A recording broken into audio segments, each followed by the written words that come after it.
Now, Congress leader Rahul Gandhi is in Washington, D.C. and on being asked about the party's alliance with Indian Union Muslim League in Kerala, he said, and I quote, "Muslim League is a completely secular party. There's nothing non-secular about the Muslim League." Now, this is something that has again stirred a controversy. Let's try and listen into what Rahul Gandhi said. Muslim League is a completely secular party. Right. There's nothing non-secular about the Muslim League. Muslim League is a completely secular party. Right. There's nothing non-secular about the Muslim League. Well, Pallavi Ghosh continues to be with us. Pallavi, another controversial statement there by Rahul Gandhi.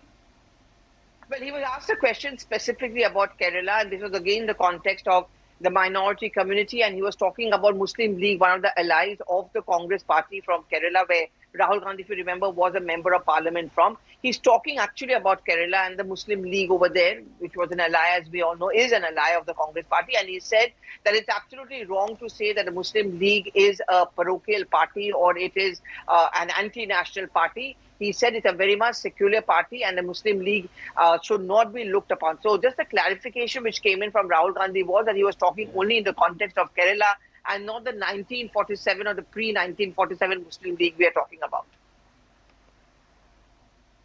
Well, Pallavi, clearly that is something, though he has talked only about the current scenario in Kerala, will draw ire of the BJP. Is it likely now that the BJP will target Rahul Gandhi over this particular statement? Because there's a clear connotation that the Muslim League has in the minds with respect to the role since the time of the independence. So this statement, will it further be used by the BJP now?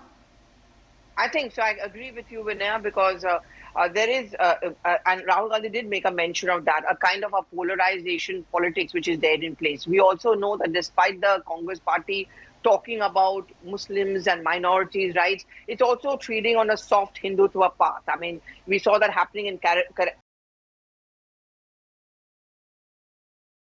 to temples where Rahul Gandhi is being projected as a Janayodhari Brahmin. Very clearly, the Congress party understands that at least in the northern belt and parts of south, but primarily in the northern belt, Ram Mandir Hinduism becomes a very emotive factor.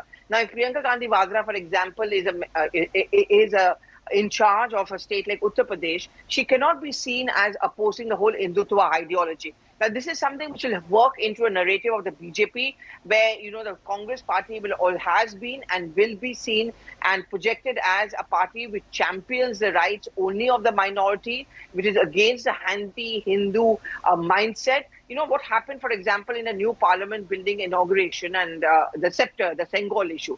Again, the Congress party's opposition to the priests or the adhinams being called in for that inauguration will be projected by the BJP as yet another example on how the opposition parties, particularly the Congress party, is anti-Hindu. And this can boomerang on them, which the Congress party also understands. Well, Pallavi, it has been historically accused, the Congress has been historically accused for appeasement politics by the BJP. And time and again, we have seen that has been a critical issue between the both parties. Do you see this as fresh arsenal now? Oh, yes, absolutely. And because we are inching closer, not just to important state elections, but also as far as the Lok Sabha elections, the 2024 Lok Sabha elections. We know, for example, that Ram Mandir is going to be inaugurated in January 2024. That will become a very emotive point. Though the Congress's calculation is that we must have control over the South, but to compensate for what we don't have in the North. But the fact also remains that in the North, its allies or other opposition parties, like whether it's YSR, whether it's KCR's party, BRS, they are much, much more powerful than, say, the Congress party in these states. So the Congress also needs to do well in the northern belt. It cannot be seen or projected as an anti-Hindu party or a convenient Hindu party.